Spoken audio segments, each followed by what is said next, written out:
Hello, I'm Lesley Logan, and today we're going to talk about the long back stretch here on the reformer.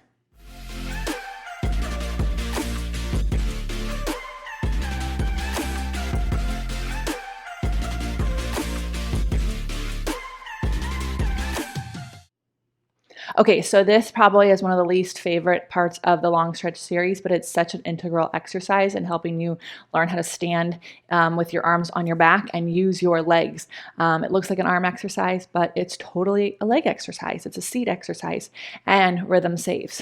So you're going to do 2 heavy springs, and then you come with your hands on the foot bar, hand first, then foot, and it's really integral that you get those heels there. So you don't want to be here because you're just going to have to use your quads. You want to be here so you can encourage the reach from your seat. Okay, so soften your elbows for a second. Make sure you're not hyperextended, and find your your arm connection to your back.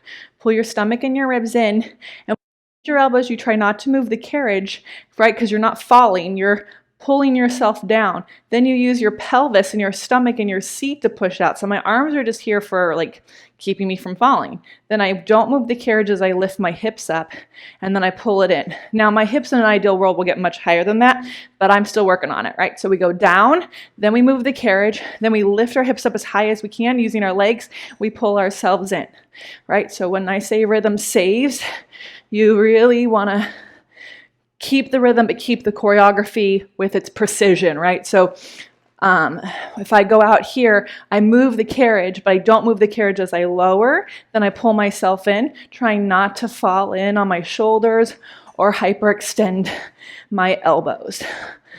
Okay, there's a lot going on there. So key, if this isn't working for you, like you keep falling in or your shoulders are rounding forward, then do your long back arms on the Cadillac for a while, right? You don't have to do them here. You can do them on the Cadillac for a long time or on the window chair for a long time, and then challenge yourself here. But think of semicircle when you do this. The carriage does not move for part of it, and then your body does not move while the carriage is moving. That will really help you.